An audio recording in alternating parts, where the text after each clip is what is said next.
Bom, a gente, como o Francisco acabou de falar, entendemos que esse momento do culto é o momento mais importante, o tempo em que nós iremos meditar na palavra do Senhor. E ontem nós tivemos aqui o pastor Wallace, um tempo bastante precioso, para falarmos sobre o homem e a sua missão, e aprendendo e relembrando cada vez mais pontos essenciais acerca da nossa responsabilidade como homens, como sacerdotes, para a missão a qual o Senhor nos chamou, para representar nossas famílias diante dele, mas também para apresentar o nosso Deus a este mundo. E é o que nós devemos fazer como igreja, nosso papel como igreja e responsabilidade. Nessa noite não será diferente.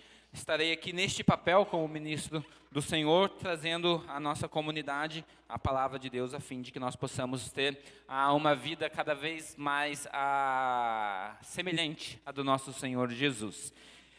Queria convidar os irmãos a abrirem suas Bíblias na carta de Paulo aos Romanos, capítulo 12.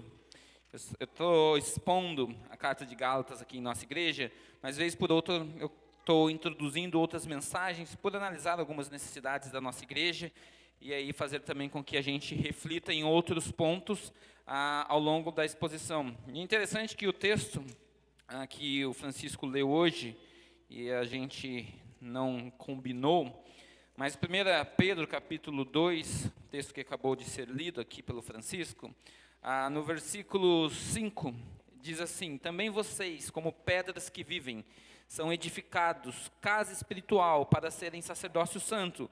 Com qual objetivo, Pedro diz isso? A fim de oferecerem sacrifícios espirituais agradáveis a Deus, por meio de Jesus Cristo. E o que nós vamos pensar hoje está justamente ligado a isso, a nossa vida ser um sacrifício agradável ao Senhor.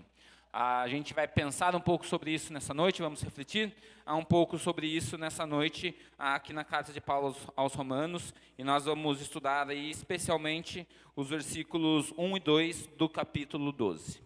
Então, Romanos capítulo 12, versículos 1 e 2, eu quero ler aqui com os irmãos, por favor, acompanhem a minha leitura. Diz assim a palavra do Senhor: portanto, irmãos, pelas misericórdias de Deus, peço que ofereçam o seu corpo como sacrifício vivo, santo e agradável a Deus. Este é o culto racional de vocês. E não vivam conforme os padrões deste mundo, mas deixem que Deus os transforme pela renovação da mente, para que possam experimentar qual é a boa, agradável e perfeita vontade de Deus. Amém? Vamos orar? Grande Deus, Todo-Poderoso, louvado seja o Senhor, porque em Cristo Jesus o Senhor nos alcançou. Obrigado porque nós somos, ó Deus, o que somos pelo resultado do Teu amor, da Tua graça e da Tua misericórdia. Obrigado pela bondade do Senhor em nos escolher como filhos do Senhor, em nos atrair, ó Deus, por meio da cruz de Cristo, Deus, nos salvar, ó Pai, de nós mesmos, nos salvar dos nossos pecados, nos salvar da ira vindoura do Senhor.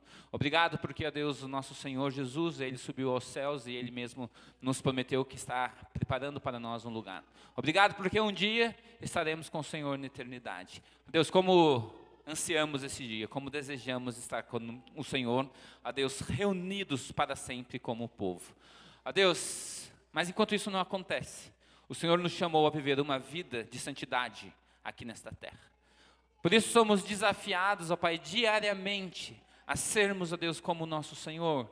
Ele, ó Deus, é a imagem perfeita, como diz, ó Pai, as Escrituras, Ele é a expressão exata do ser do Senhor. E é a Deus, a Ele quem buscamos imitar, é ao nosso Jesus que, a Deus, buscamos nos tornar semelhantes, ó Pai. Que o Senhor nos ajude nessa trajetória, a fim de que nossa vida, de fato, seja uma vida, ó Pai, que agrade o Senhor. É a oração que eu faço e eu a faço em nome de Jesus. Amém. Irmãos, eu quero começar nosso tempo aqui fazendo aos irmãos algumas perguntas. E a primeira delas, são perguntas aqui reflexivas, e eu quero que você pense, obviamente, você não vai responder essas perguntas, mas eu quero que você reflita sobre ela. Por que você trabalha? Se você não trabalha, por que você estuda? Se você não estuda, por que você não está fazendo nenhum dos dois? Você deveria estar fazendo um dos dois. Por que você compra ou usa determinado tipo de roupa? Por que e para que você tem um carro? Por que e para que você tem uma casa?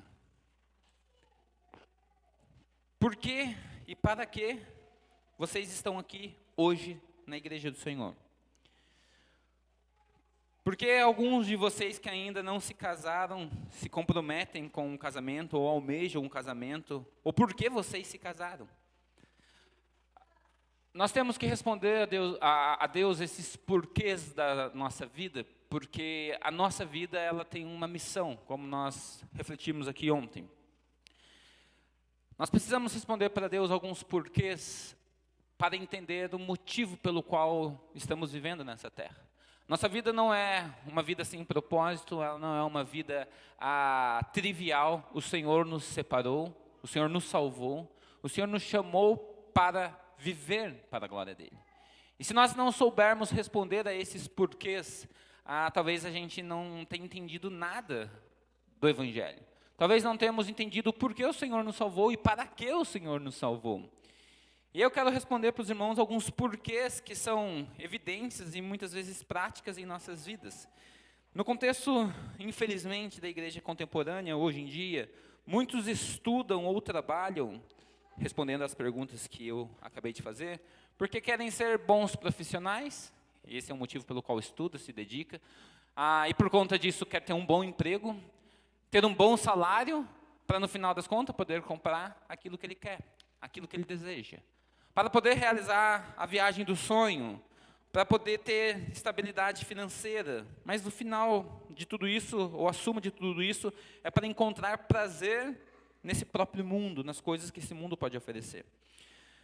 Muitas vezes nós, no contexto cristão, hoje fazemos determinadas coisas, tomamos determinadas decisões, sempre pensando em nós mesmos, em última instância, o benefício direcionado para nós. Falamos um pouquinho disso aqui na escola bíblica dominical. Não há necessidade de nos esforçarmos para amar a nós mesmos. Nós já fazemos isso muito bem.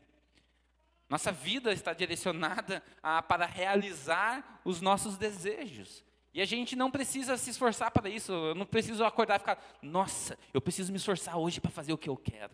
Não, a gente faz naturalmente. Mas o nosso desejo, infelizmente, ele foi corrompido pelo pecado. E aquilo que queremos não é aquilo que o Senhor quer. E por isso Paulo muitas vezes nos desafia a lutarmos ou esmurrarmos os nossos próprios corpos para levá-la à obediência ao Senhor Jesus. A fazer a nossa mente cativa ou escrava do Senhor Jesus. Porque o nosso desejo natural não busca ao Senhor. E se nós não entendermos isso, se nós deixarmos a vida nos levar, nós estaremos trilhando a realização dos nossos próprios sonhos, ou aquilo que nós já temos visto neste mundo, um homem que está centrado no universo, um culto ao ego, um culto a si mesmo, né? Um culto que está direcionado a cada um de nós. Quando nós sondamos os nossos corações para olhar quem está sentado no trono do nosso coração, a gente enxerga um espelho. Não é Deus que está lá. Quem infelizmente tem ocupado o trono dos nossos corações somos nós mesmos. E isso fica muito claro quando acontece alguma coisa de ruim conosco, porque a gente não planejou que fosse daquela forma. A gente, afinal de contas, estamos sempre desejando, sempre almejando a satisfação do nosso próprio desejo. Eclesiastes vai deixar isso muito claro. Salomão ele vai testemunhar que ele obteve tudo. Tudo. É interessante ele falar isso para nós. Ele diz, olha, tudo aquilo que meu olho desejou, tudo aquilo que meu coração almejou, eu nada lhe neguei. Eu dei tudo para mim mesmo. E ele conclui uma coisa, olha, mas eu vi que tudo isso era vaidade. Eu vi que isso era perda de tempo. E aí quando ele passa por tudo isso numa vida, infelizmente no final da sua vida, regada de devassidão, e aí não sabemos, porque a Bíblia não nos registra se ele se arrepende ou não no final da sua vida, em que momento ele registra Eclesiastes, mas ele tem uma conclusão.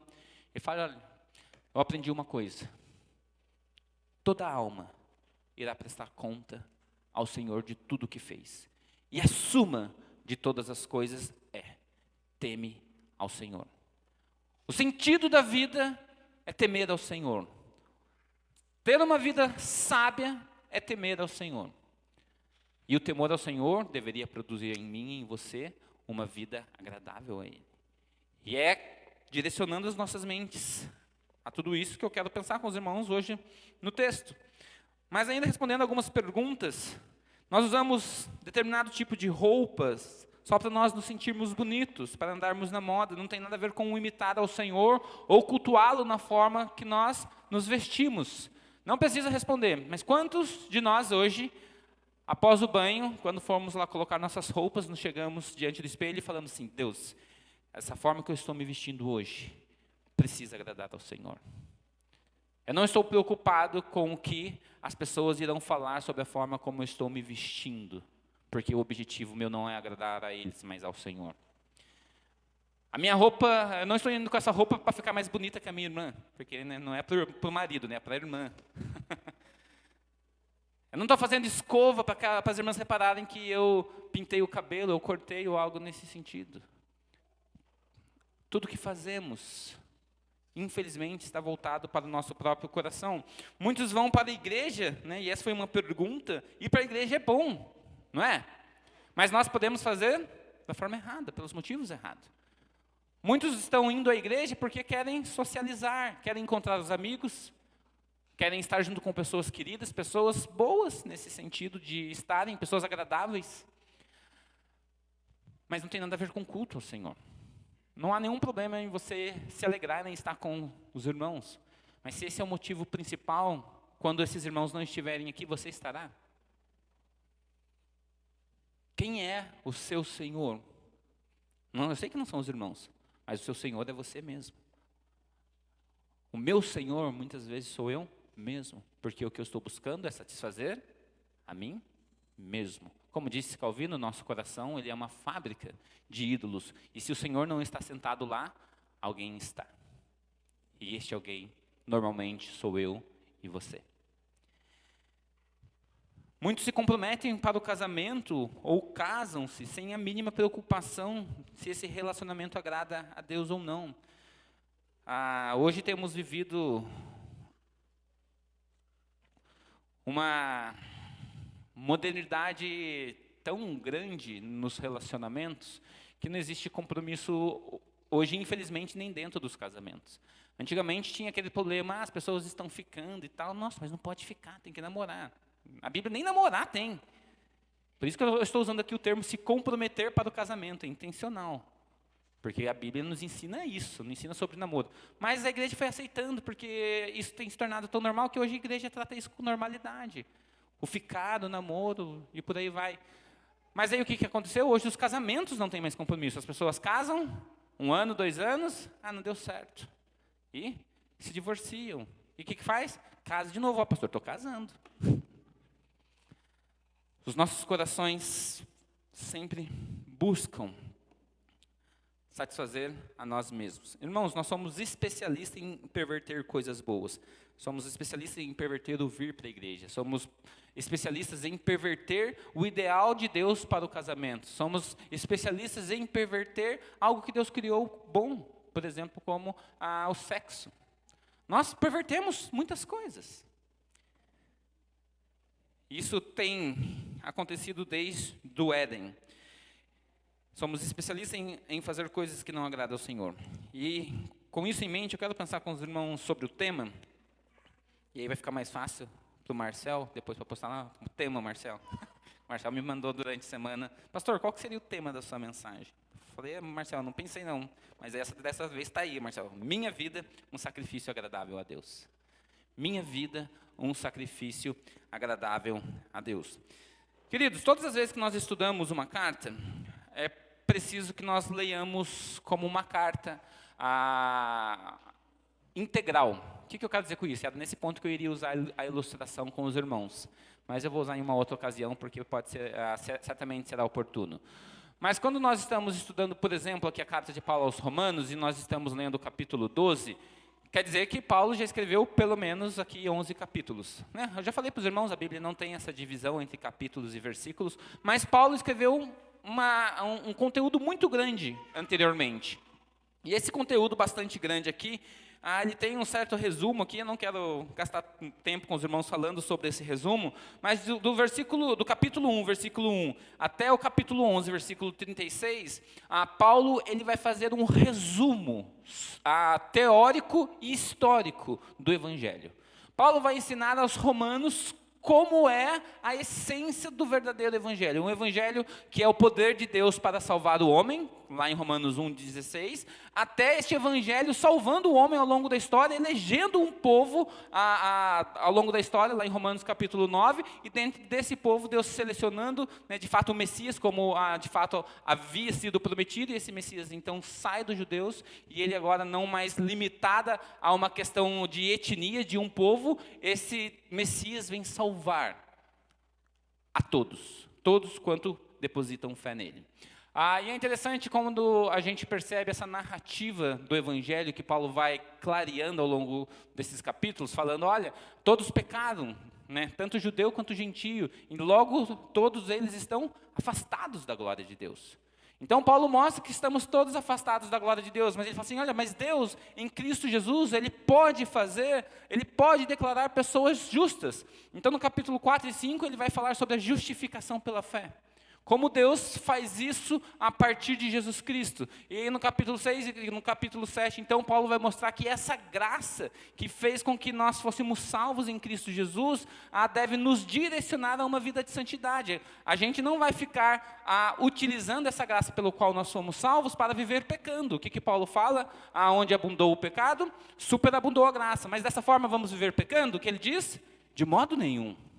Então Paulo começa a trabalhar, olha, nossas vidas precisam ser direcionadas para agradar a Deus. Então ele vem no capítulo 7 e diz, antes vocês usavam os seus membros ou o corpo de vocês para instrumentos de injustiça, mas agora comecem a usá-lo para instrumentos de justiça, para instrumentos de santidade que servem para honrar ao nosso Senhor. E aí então no capítulo 8, ele começa o capítulo 8, versículo 1 dizendo, agora então em Cristo Jesus já não há mais condenação para aqueles que o amam. Não existe mais condenação para pessoas que depositaram a sua fé, o seu amor em Cristo Jesus. E aí então capítulo 9 a 10 e 11 vai mostrar desse povo que é escolhido pelo Senhor, a qual o Senhor determinou para salvar. E aí eu quero, com esse resumo rápido, ler com os irmãos o versículo 30 e 32, para que os irmãos se sintonizem como Paulo conclui então esse resumo do Evangelho. Capítulo 11, versículos 30 a 32. Olha como Paulo então termina esse resumo. Ele diz assim, porque assim como no passado vocês foram desobedientes a Deus, ou seja, este povo, nós, todos fomos desobedientes a Deus, mas agora alcançaram misericórdia à vista da desobediência deles. Assim também estes, ou seja, agora fazendo um contraste, não mais os judeus, mas os gentios, agora foram também desobedientes, para que também eles alcancem misericórdia, tanto judeu como gentio, e à vista da que foi concedida a vocês. E agora o versículo 32, a conclusão, porque Deus encerrou todos na desobediência, ou colocou todo mundo dentro da desobediência, a fim de mostrar a sua misericórdia a todos. Não existe grego, não existe judeu, não existe gentio, não existe homem, não existe mulher, todos pecaram. Mas Deus colocou todo mundo dentro do mesmo pacote, para que a misericórdia pudesse ser direcionada a todos. E quando Paulo conta essa história, quando ele fala desse evangelho, e ele apresenta esse evangelho, ele mesmo se deslumbra com esse evangelho, e aí ele vai para a conclusão de toda essa história do evangelho, e ele termina esse capítulo dizendo assim, versículo 33, ó profundidade da riqueza, tanto da sabedoria como do conhecimento de Deus, quão inexplicáveis são os seus juízos, e quão insondáveis os seus caminhos, pois quem conheceu a mente do Senhor? Ou quem foi o seu conselheiro? Ou quem primeiro deu alguma coisa a Deus, para que isso lhe fosse restituído? Porque dele, e por meio dele, e para ele, são todas as coisas. A ele seja a glória para sempre. Amém. Depois de Paulo contar toda essa história do Evangelho, ele começa o capítulo 12. Por isso a importância de lermos a carta como um todo. E aí, como ele começa o capítulo 12, portanto, vocês entendendo todo esse Evangelho que eu acabei de explicar, eu rogo para vocês, pelas misericórdias de Deus. Que misericórdia? Essa misericórdia do versículo 32. A misericórdia que Ele direcionou para nós. Para que vocês apresentem, para que vocês ofereçam o corpo de vocês, a vida de vocês, como um sacrifício santo e agradável a Deus. Este é o culto racional de vocês. E não vivam conforme os padrões deste mundo. Mas deixem que Deus transforme vocês pela renovação da mente, para que possam experimentar qual é a boa, perfeita e agradável vontade de Deus. Com esse panorama, fica um pouco mais claro de entender em que contexto estão esses dois versículos. Paulo acabou de fazer um resumo do Evangelho, mostrou a misericórdia de Deus sendo direcionada a todos nós, e então ele faz este apelo a esses irmãos. Queridos, eu quero começar pensando com os irmãos que essa súplica de Paulo é um constante apelo para os leitores, a fim de que haja uma postura decorrente do entendimento desse ensino dos 11 capítulos anteriores. O que Paulo está mostrando para a gente? Olha, que após você conhecer esse evangelho, é necessário haver uma mudança, uma transformação. Você não pode conhecer esse evangelho, conhecer a graça de Deus, conhecer a misericórdia de Deus, e permanecer da mesma forma. E por isso Paulo começa com uma conclusão, por isso que ele começa, portanto, ou por esta razão. Quando ele mostra para os romanos, quando ele mostra a você e a mim, este evangelho falando, olha, essa misericórdia alcançou nossas vidas, ele está falando assim, olha, para vocês então que foram salvos por Cristo Jesus. Isso daqui é direcionado para aqueles que foram salvos por Cristo Jesus. Se vocês foram salvos, se vocês são alvo dessa misericórdia, eu rogo para vocês, que vocês vivam de modo diferente. Que a minha vida, que a sua vida agrade ao Senhor. É interessante que Paulo ele conecta, então, o capítulo 11 ao capítulo 12, nesses versículos que nós mostramos aqui, para que eu e você entendamos que tudo que ele colocou nesses primeiros 11 capítulos vai vir numa conclusão sobre o ensino posterior. E é bem notável essa conexão, porque esse rogar através das misericórdias de Deus, como ele acabou de falar no versículo 1, são as misericórdias que nós vimos no versículo 32. Essa misericórdia que aponta para uma eleição, para uma salvação, para uma redenção, a uma justificação em Cristo Jesus, a saber, o Evangelho de Cristo. Para Paulo agora não há mais distinção aqui, ele não está falando mais de Israel, não está falando mais de judeu, não está falando de gentio, ele fala assim, olha, Deus encarcerou, ele colocou todo mundo dentro do mesmo saco e falou, olha, nenhum de vocês prestam. Você acha que você é melhor porque você vem de uma herança abraâmica? Vocês pecaram. Vocês acham que porque vocês não conheciam a lei estão isentos? Vocês também pecaram. Todos pecaram. E todos carecem da misericórdia. E por base dessa misericórdia que um dia nos alcançou, Paulo faz essa súplica. Então Paulo dirige esse ensino a nós que fomos alcançados por essa misericórdia. E aí ele vem então com o pedido, né? Ele vem com esse rogos-vos, pois, é um tempo presente aqui, ele fala assim, olha, isso é para o agora. É interessante que o tempo na língua grega, ela não tem uma ideia de algo presente e limitado ao dia de hoje. O presente da língua grega é um presente contínuo. Então ele está falando assim, olha, se você entendeu então essa mensagem do Evangelho, a partir de agora, mude a sua vida. Precisa ser uma transformação imediata, mas que perdure. E qual é o pedido então que Paulo faz aqui? Que vocês se ofereçam como um sacrifício vivo. Que vocês se apresentem como um sacrifício vivo. Irmãos, a ideia aqui dessa expressão, apresentar os nossos corpos como um sacrifício vivo, o tempo, ou a ideia verbal aqui, é que é um momento único e completo. O que eu quero dizer com isso? Né? Se a gente pensar um pouquinho com lógica aqui, a gente já vai entender isso, não só pelo tempo do verbo que Paulo usa aqui, mas pela situação, pela própria circunstância. Para você apresentar um sacrifício, ele precisa estar vivo, senão ele não é sacrifício, certo? Então, vamos começar a pensar com lógica aqui. Paulo fala, então, que vocês se apresentem como um sacrifício vivo. Mas um sacrifício vivo, ele está se oferecendo para o quê? Morrer. Para ser morto. E nós temos aprendido e temos repetido aqui continuamente que um discípulo de Cristo, ele precisa morrer para si mesmo. Então, se é um sacrifício único, você não morre todos os dias, você morre uma única vez. Porque isso tem a ver com a misericórdia que nos alcançou, que nos salvou. Então, essa salvação que um dia nos alcançou fez com que eu e você refletíssemos sobre a vida que nós tínhamos, entendêssemos os pecados que nos dominavam, então a gente se arrepende diante do Senhor e fala: Senhor, eu estou aqui, me entregando para o Senhor, eu preciso morrer para mim mesmo, e eu estou fazendo isso uma única vez, porque a partir do momento que eu reviver, a minha vida vai ser um sacrifício que agora agrade ao Senhor. Eu não fico oferecendo mesmo, ninguém conseguia chegar, tá? Inclusive isso no Antigo Testamento, ele não pegava lá a ovelha ou a pomba e sacrificava no altar, e aí depois que morria, ele falava assim: não, deixa eu pegar a mesma ovelha e sacrificar de novo. Não, ela estava morta. Então a gente não consegue apresentar o mesmo sacrifício duas vezes. E eu preciso entender isso, e você precisa entender isso, porque essa é uma decisão única. Nesse sentido de nós nos colocarmos diante de Deus e falar: Senhor, a partir de hoje, por isso que é uma ideia de uma mudança imediata que perdura, eu estou morrendo para mim. E eu quero viver para o Senhor. Mas o foco aqui de Paulo não está na forma de se apresentar. Mas isso é algo que a gente precisa observar. Mas o foco está em apresentar os vossos corpos. E aí, uma pergunta. Você ofereceu o seu corpo como sacrifício vivo, santo, agradável a Deus? Como eu e você temos, nos oferecido ao Senhor?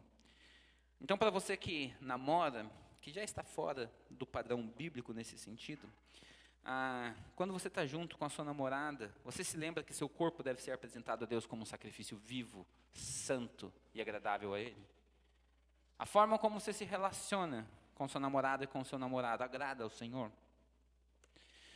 Quando você está vendo TV, vendo um filme, usando a internet, acessando o Facebook, Instagram, seja lá o que for que você está acessando, você se lembra que os seus olhos fazem parte do seu corpo e ele precisa agradar ao Senhor?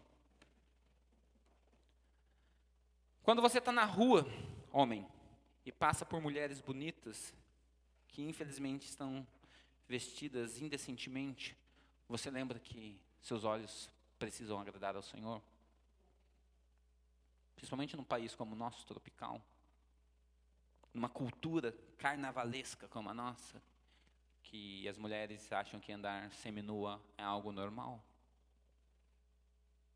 Como estamos nos preparando para o Senhor? Irmã, quando você se veste, a roupa que você coloca, você se lembra de que você precisa oferecer seu corpo para agradar ao Senhor?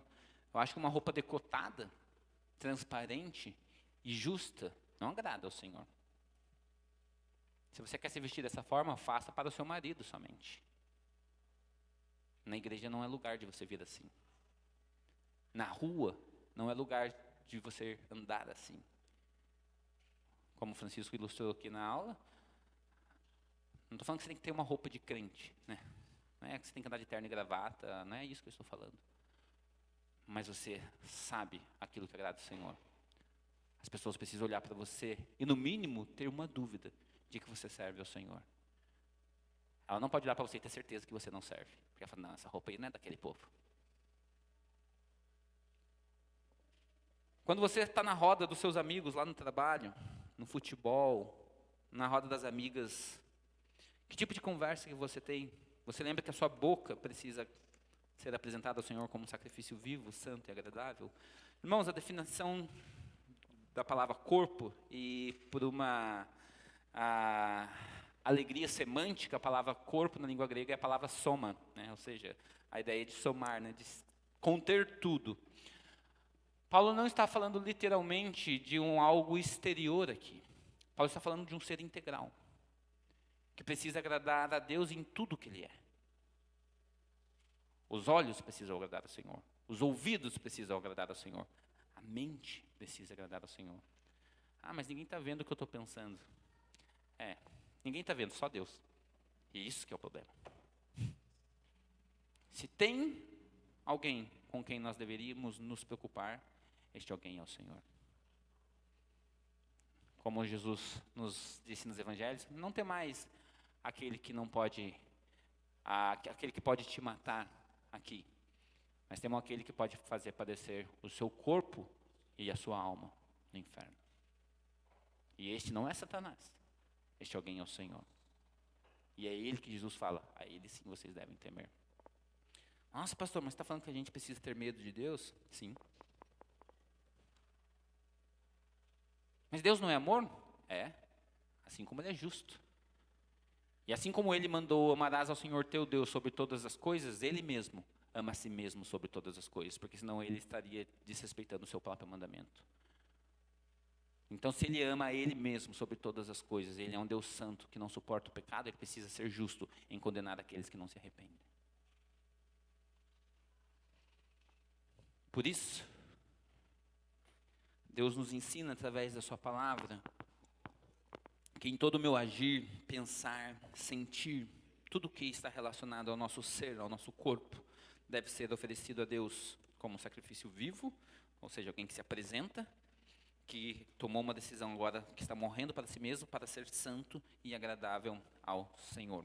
Paulo está falando da totalidade do nosso ser. Por isso, pare de ter um namoro indecente. Por isso, pare de ter pensamentos indecentes e impuros. Pare de ouvir aquilo que o Senhor abomina, de assistir aquilo que o Senhor abomina. A gente não pode tratar com naturalidade algumas coisas que têm entrado dentro das nossas casas. Tipo de filme que você assiste. Ah, mas era só um filme, a gente é adulto, estava só eu e meu marido. Pois é, mas não existe. Há uma exceção nas Escrituras que fala que quando você for adulto, você pode assistir pornografia ou coisas sensuais. Quem colocou essa regra acima de 18 anos não foi Deus, foi o mundo, porque o valor do mundo é diferente do valor do nosso Senhor. Cuidado com o que você assiste, porque a sensualidade ela vai corromper seu coração. Não, pastor, mas tem problema com isso é homem. Não se engane, minha irmã. A sensualidade vai corromper seu coração. Talvez não com a nudez, mas com aquilo que você ouve. E para provar isso, as irmãs, 50 tons de cinza, 60 tons, sei lá, esse livro aí que vocês já ouviram falar, é um best-seller. Lido e comprado pelas mulheres. Uma pornografia escrita. E corrompendo casamentos, corrompendo pessoas. A promiscuidade em piadas sujas de duplo sentido, para com isso. O Senhor não se agrada dessa forma de piada, de comunicação. Vista-se, meus queridos, e aí não estou falando só para as irmãs, mas a todos, de modo que agrade a Deus. Homem, tome cuidado com a forma que você se veste. Talvez você não use decote ou roupa transparente, mas hoje em dia até roupa para homem está muito justa, né? Está difícil de comprar roupa para homem. Tome cuidado. Põe um cinto nessa calça, cara. Para de deixar essa calça caindo. Ninguém quer ver a sua roupa íntima. Se a sua esposa quer ver, que bom. Mostre para ela. Minha esposa não é obrigada a ver a sua roupa íntima, só a minha. Então, coloque um cinto na calça e venha decentemente para a igreja. Tome cuidado com a forma que você se veste. E aí, é interessante como Paulo constrói esse raciocínio, então, e ele conclui após nos chamar ou nos exortar a essa vida de sacrifício agradável a Deus, ele fala, esse é o vosso culto racional. Irmãos, a conclusão de Paulo aqui sobre esse ser o culto racional é muito lógica. E, literalmente, a palavra racional aqui é a palavra lógicos, a palavra no vocabulário grego, porque tem a ver com lógica mesmo. Então, um culto racional, um culto pensado, é um culto lógico. E quando Paulo coloca que esse é o culto racional, o que Paulo está querendo dizer aqui? Ele está falando assim, olha, aliás, só para a gente entender aqui, culto mais racional, culto tem a ver com o serviço prestado ao Senhor. E o que Paulo está querendo dizer aqui então? Que o serviço que vamos prestar ao Senhor, ele é resultado dessas misericórdias de Deus que acabamos de conhecer. O que Paulo está querendo nos dizer, irmãos, que quando nós somos apresentados a essa misericórdia de Deus nos salva, e então nos apresentamos a Ele de forma integral, como um sacrifício vivo, agradável e santo a Ele, Paulo está falando assim, olha, a conclusão disso é algo lógico. Toda pessoa que é salva por um Deus justo, amoroso, como nós fomos, nós deveríamos entender que não há outra coisa a não ser oferecer nossas vidas a Deus. Paulo está falando, olha, esse deve ser o entendimento de uma criança. Se você fizer isso com uma criança, faça esse teste. Eu já fiz isso em casa já. O Levi merecia ser corrigido numa determinada ocasião, eu já contei para os irmãos essa história. E naquele dia eu falei, não filho, hoje você não vai apanhar. Mas por que, pai? Ele até se respondeu, mas por que você não vai? Por que, pai? Porque hoje o papai vai usar de graça com você. O olho de graça, o que é graça? E aí eu fui explicar para ele, graça, olha, é um favor merecido. Você merecia, é um favor imerecido, você merecia apanhar, mas você não vai apanhar hoje, não porque você é bom, mas porque o papai está exercendo bondade com você. E é exatamente isso que Deus fez conosco em Jesus. E aí, naquele dia, né, que eu fiz isso com o Levi, a gente saiu do quarto e tal, rapaz, o moleque me tratou bem o resto da noite. Pai, eu te amo, vamos sentar, vamos ver um filme em família e tal. É gratidão. Ele merecia um castigo e não foi castigado. Ele entendeu. E o que Paulo está falando é exatamente isso. Olha, vocês foram salvos de uma ira, de uma justiça que vocês mereciam, que eu merecia. E eu não posso reagir a outra forma senão gratidão a esse Deus, senão devoção a esse Deus. Isso é um culto racional, lógico. Porque um Deus bondoso, que tem todo o poder e direito de me condenar, não o fez pela sua própria decisão, eu não posso retribuir de outra forma, senão com gratidão, senão com devoção, senão com uma vida que agrade a Ele. Entende?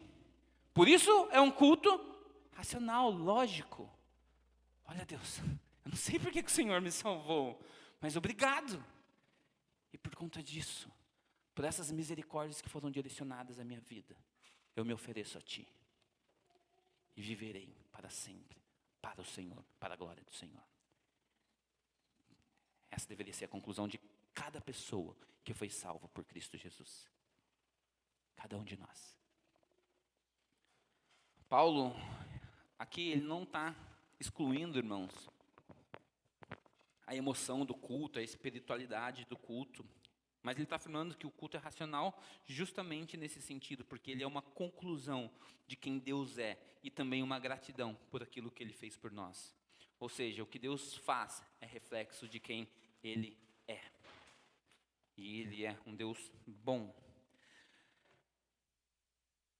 Como eu falei aos irmãos, o objetivo dele não era distinguir tipos de culto, mas demonstrar para nós, a olhar tudo que Deus fez na história, como Ele nos salvou pela sua bondade e como Ele ainda cuida de nós, a nossa resposta lógica deveria ser a servir ao Senhor, oferecer ao Senhor tudo o que nós somos.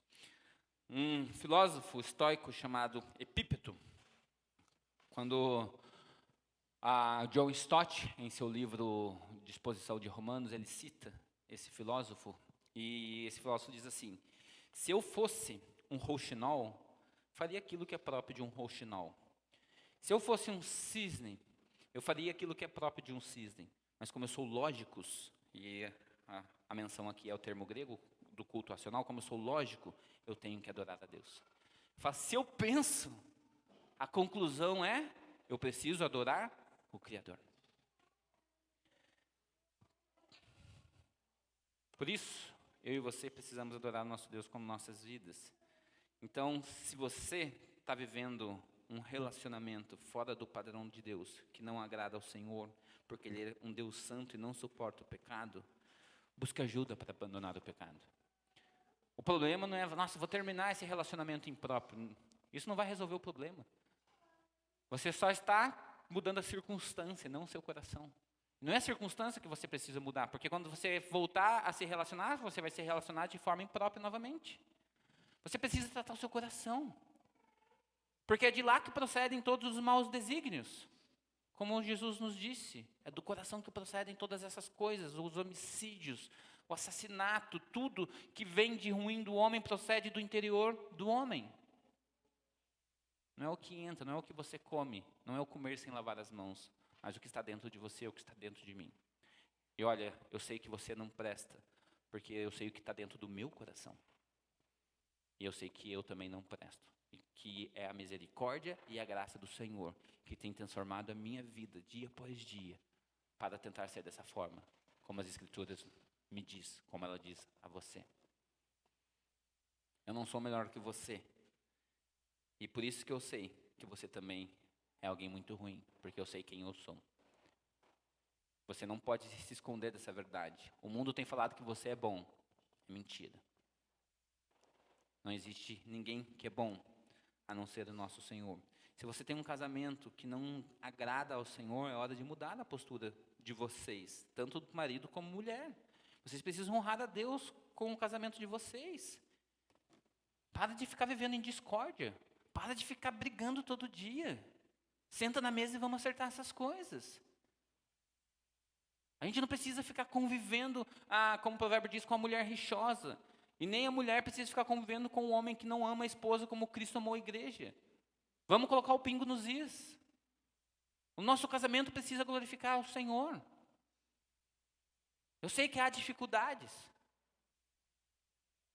Lá em casa também tem suas dificuldades. Mas a gente precisa sentar e falar, olha amor, o que está acontecendo?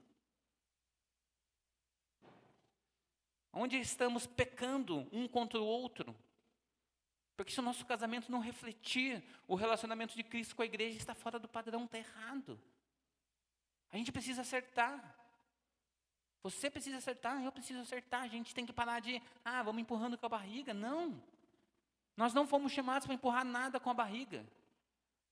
Efésios capítulo 4, versículo 27, a Bíblia fala, olha, não se deixe o sol se pôr sobre a sua ira.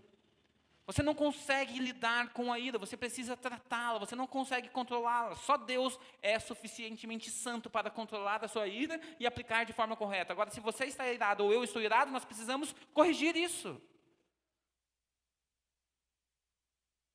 A gente tem que falar, não, estou bravo, não quero conversar. Não é assim que a Bíblia fala. Não vou falar agora, porque senão eu vou falar um monte de bobeira. Então tem dois problemas agora. É a ira e o domínio próprio. Tome conta do seu coração. Apresente ele diante do Senhor. Um monte de irmão fez autoconfrontação aqui, ó. Doido para aplicar, doido para poder servir. Vamos lá, vamos procurar. Procurem o pastor de vocês. Mas tem outros irmãos que podem ajudar vocês nesse sentido. Se no seu trabalho a sua postura não agrada ao Senhor, clame a Ele e peça para que você seja um modelo lá no seu trabalho. E comece a dar um bom testemunho, de forma que você influencie outras pessoas. Você não pode ser alguém no trabalho que tem denegrido a imagem do Senhor Jesus. Você precisa ser alguém que é sal e luz naquele lugar. Eu e você precisamos ser assim. Como é difícil. Ontem o Léo expôs uma situação aqui para os homens que estavam aqui, de situações que ele está passando lá no trabalho dele. Ele precisa ter uma postura como servo do Senhor, assim como nós precisamos ter. No nosso trabalho, no meio da nossa família que não é cristã, no meio dos amigos que não são cristãos. Nossa vida precisa agradar ao Senhor. Em tudo. Em todas as ocasiões. E aí, versículo 2. Paulo continua a juntar aqui o seu rogar. E o que está incluído aqui no seu rogar? Primeiro, oferecer os nossos corpos, ou a nossa vida, para o Senhor. E ele coloca um aditivo aqui, né? O E aqui, ele está somando. Então, além de você oferecer, o que você precisa continuar fazendo? Não viver conforme os padrões deste mundo.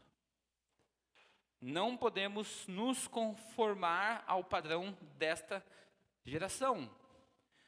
Como eu falei para os irmãos, Paulo está incluindo aqui no pedido dele essa exortação de não nos conformarmos a este mundo. É interessante que além de uma ordem aqui, porque o verbo é imperativo, né, o não vos conformeis aqui é imperativo, é como se Paulo tivesse falado, olha, não seja assim. Não seja como este mundo. Não tome o modelo deste mundo. Ao contrário, ele coloca um contraste. Sejam transformados pelo Senhor através da renovação da mente de vocês. Irmãos, é interessante a gente pensar aqui, e quando Paulo dá essa ordem, essa exortação de não nos conformarmos, ele coloca o verbo no imperativo, mas é passivo. O que isso quer dizer? Que a ação de tomar forma, ela vem do exterior. Não é uma atitude nossa, mas é uma reação nossa. Como reagimos às pressões deste mundo? Essa é a questão. O mundo está pressionando você todos os dias.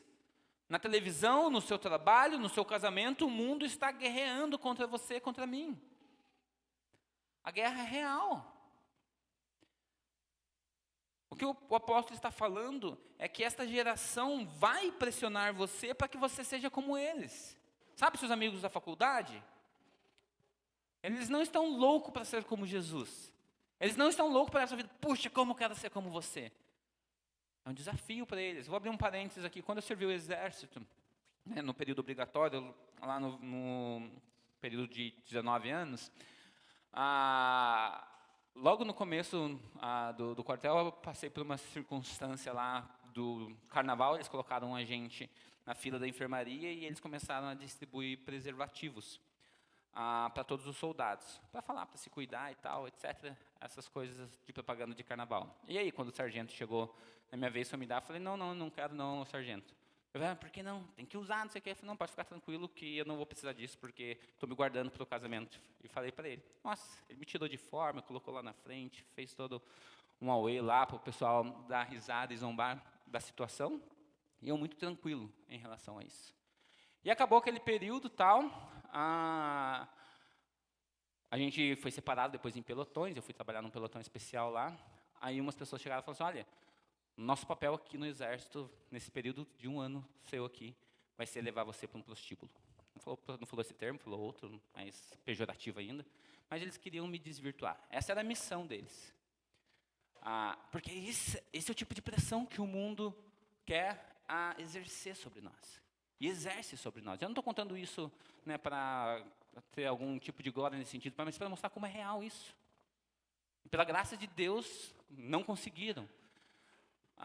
E isso se tornou um motivo depois de glória para o Senhor, porque as pessoas começaram a me procurar e falar assim, olha, aconteceu com outras pessoas aqui que se propuseram, mas que no final das contas, todo mundo se perverteu. Mas uma fé que foi bem testemunhada, influenciou outras pessoas a irem para a igreja depois. A conhecerem a Cristo. Por causa de um testemunho. Mas o mundo vai pressionar. O mundo vai pressionar você. Não tenha dúvida disso.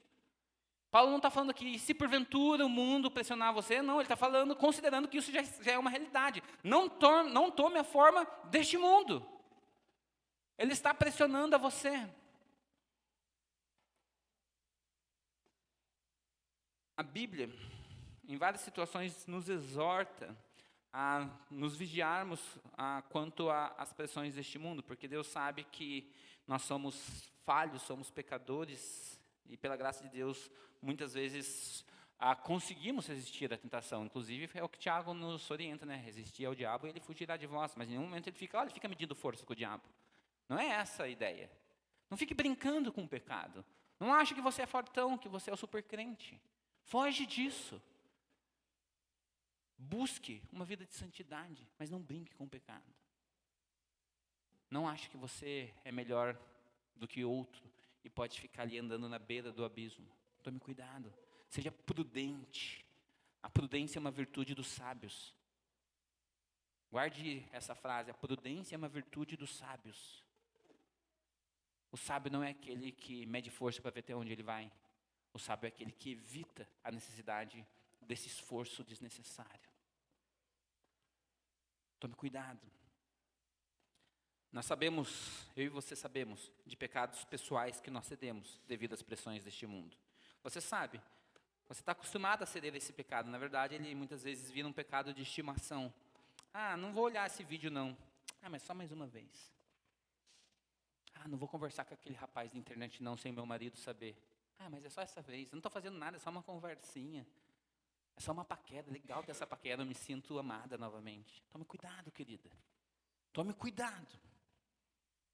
Assim que nasce adultério. Tome cuidado. É só uma fotinha. Não estou vendo ninguém seminua, não. Estou vendo a revista da Demilos para comprar lingerie para minha esposa. Ah, meu querido. Para cima de mim. Para cima de você mesmo. Você conhece o seu coração. Tome cuidado. Tome cuidado. As pressões deste mundo são uma realidade para mim e para você. E eu vou dar exemplos claros. Para você, por exemplo, que ainda está estudando, tem uma pressão que você sempre vai ouvir. Olha, quem cola não sai da escola. Então, se você não estudou, não seja prejudicado porque você não estudou. Vai lá, cola, todo mundo cola. Seu pastor nem vai ficar sabendo. Para de se preocupar com o seu pastor. Se preocupe com o Senhor. Ele sempre está vendo. Sempre. É interessante, o salmista Davi, no Salmo 139, ele diz assim: se eu armar a minha cama no abismo, o Senhor lá está. Não há lugar para o qual eu possa fugir dos olhos do Senhor. O Senhor tudo vê. É com Ele que eu e você devemos estar preocupados. Você vai ouvir muitas vezes no relacionamento que você tem pré-casamento: olha, tira só uma casquinha, não tem problema, passa o limite, deixa o namorado passar do limite. Vocês vão casar mesmo, depois do casamento ele vai fazer isso mesmo, tem certeza que Deus perdoa. Tome cuidado. É o que você está ouvindo constantemente. Muitas vezes você ouve, uma mentirinha do bem, porque se você falar a verdade, a pessoa vai ficar triste. Não fala a verdade não, Deus sabe, o motivo é correto, é nobre. Toma cuidado. Porque foi dessa forma exatamente que Satanás tentou Jesus. Olha o pão, come. Afinal de contas, você está com fome. É resultado de um jejum de 40 dias. Você merece comer esse pão. As tentações vêm sempre com essa cara. Tome cuidado. Você tem uma tentação clássica aí para os homens, que nem está mais relacionada à questão da mulher ou da pornografia, mas algo que acontece constantemente. Você pode burlar o imposto de renda, porque afinal de contas, o nosso país é corrupto, e eu não quero deixar o meu dinheiro na mão de corruptos, então vou deixar na minha, que eu sou mais justo. E o que você faz? Burla a nota, dá um jeitinho com o contador, para que aquele dinheiro retido na fonte volte para você injustamente. Não é seu, é de César. Se o César é corrupto, o problema é do César. Se o Estado é corrupto, o problema é do Estado. Mas eu e você precisamos exceder em muito, como Jesus disse, a justiça dos escribas e dos fariseus. Precisamos ser muito melhores do que eles. Não por uma questão moral, mas por causa do nome de quem estamos carregando, o nome de Jesus. Precisamos tratar isso com seriedade. Não ceda a essas pressões. Busque ajuda com seus irmãos, com seus líderes, com seu pastor. Ore mais, leia a Bíblia. Queridos, fazer parte da igreja é um privilégio. E você não precisa lutar sozinho.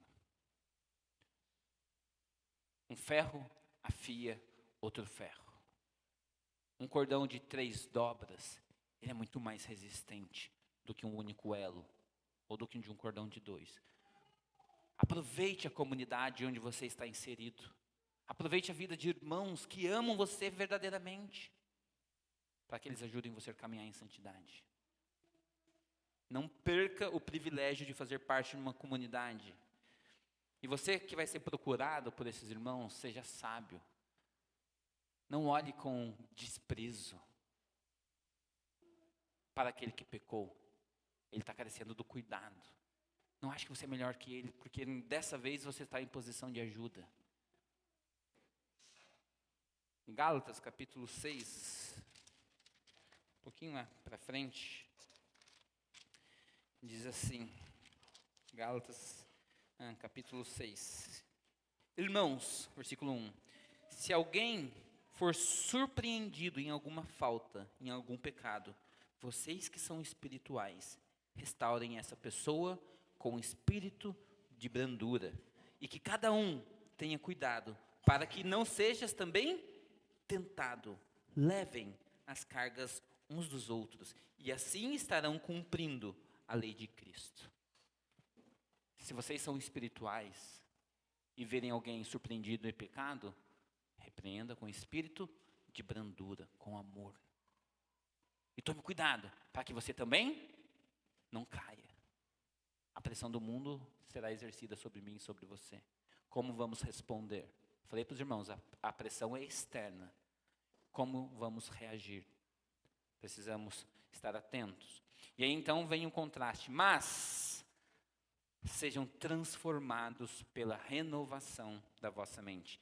Irmãos, Paulo quer chamar a nossa atenção aqui para esse contraste. E ele está falando que ao invés de sermos conformados, precisamos ser transformados pela renovação da nossa mente. E é interessante que o termo renovação da mente aqui nesse texto, ele nos traz algumas ideias aqui, e Paulo vai aplicar isso ao longo do capítulo 12, mas o termo aqui é metamorfose, é uma ideia de transformação. E esse mesmo termo metamorfose que é usado aqui, é usado pelos evangelistas na situação que Jesus está no Monte da Transfiguração. E a Bíblia fala que Jesus se transformou e o rosto dele foi iluminado. Não estou falando aqui que os crentes têm que sair daqui com a cara brilhando, tá, irmãos? Não é isso. Mas o que Paulo está mostrando aqui? Que a transformação da nossa mente, ela precisa ser externalizada. Ela precisa aparecer evidências de uma salvação. A gente sempre tem ouvido isso aqui nessa igreja. Eu tenho sido muito enfático e claro para mostrar, para que nós tenhamos certeza da vida eterna, como João diz lá na sua primeira carta, há necessidade de termos evidências. E sabe como Paulo registra que isso é uma verdade, que a mente transformada precisa externalizar? Ele continua no versículo, a partir do versículo 3, no capítulo 2. Olha, porque pela graça me foi dada, e digo a cada um de vocês que não pense de si mesmo além do que convém. Então, alguém que tem uma mente transformada, ele não se ama demais.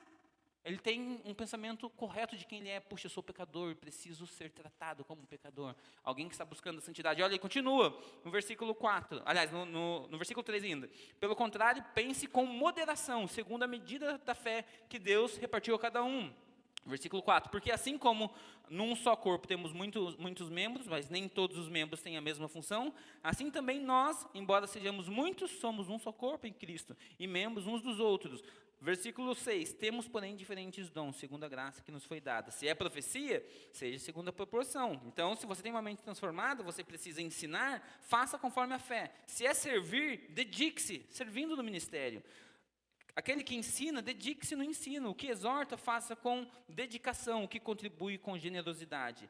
O que preside, com zelo. E o que exerce misericórdia, faça com alegria. E agora vem, então, as virtudes daquele que tem uma mente transformada. Versículo 9. Quem tem a mente transformada por Cristo, o amor dele precisa ser sem hipocrisia.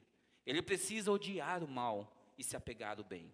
Ele precisa amar o outro com amor fraternal e dar honra a ele sempre, preferindo a ele do que a si mesmo.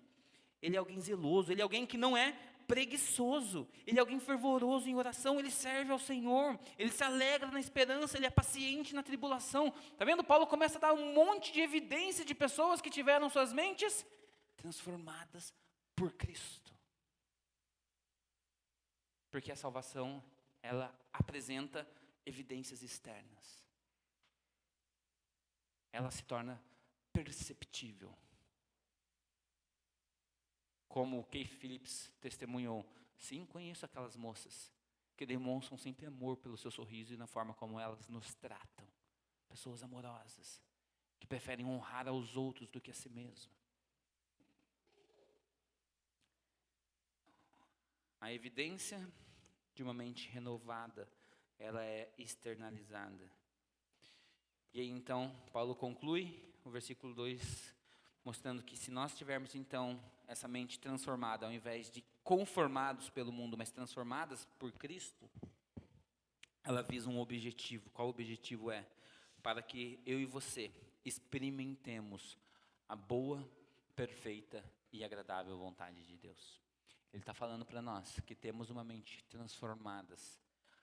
Aqui não é uma especulação de Paulo. Ele está dando uma certeza.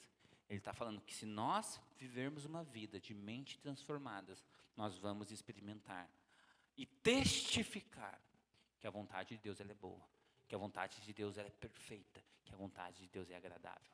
E isso nós vamos colher. É isso que Paulo está mostrando aqui. Após nós apresentarmos então a Deus, a nós mesmos como sacrifício agradável, quando nós transformarmos a nossa mente por meio dessa renovação, nós vamos provar. O termo aqui é provar, é teste científico, experimentar aqui e falar, puxa, isso é bom de verdade. É isso que Paulo está falando.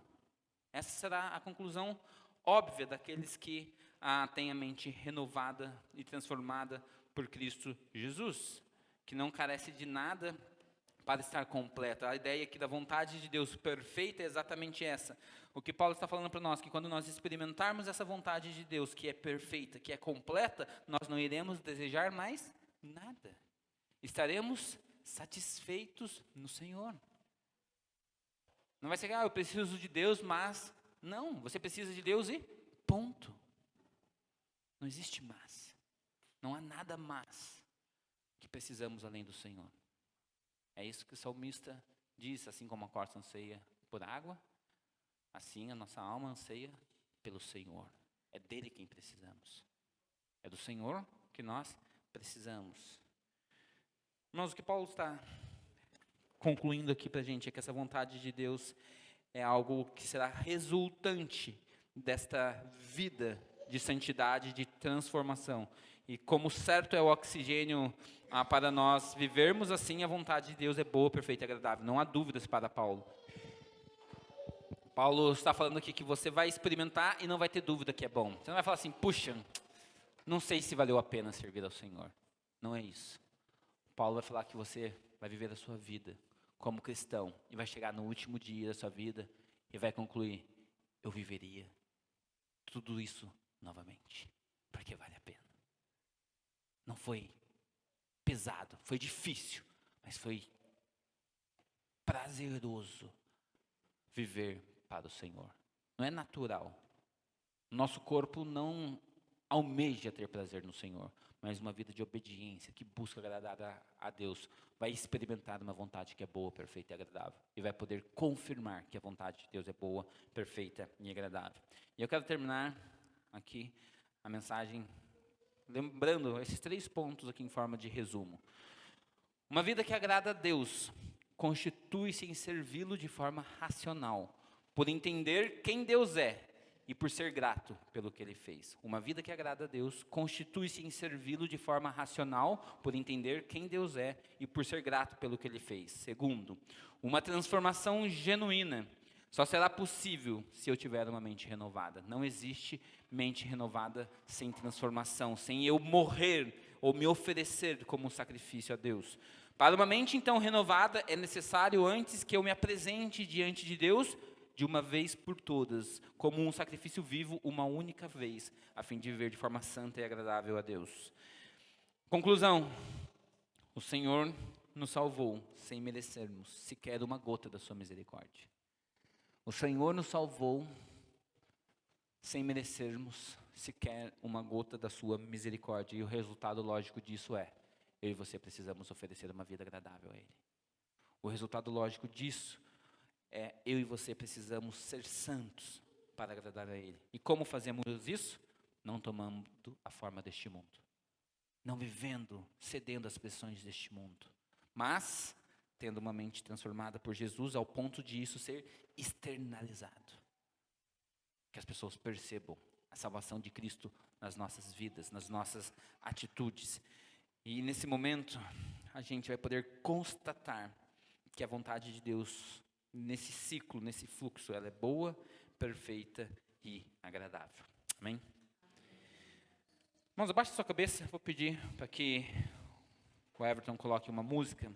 Enquanto essa música vai ser tocada, reflita sobre tudo que você ouviu, se coloque diante de Deus nesse compromisso de uma vida que o agrada.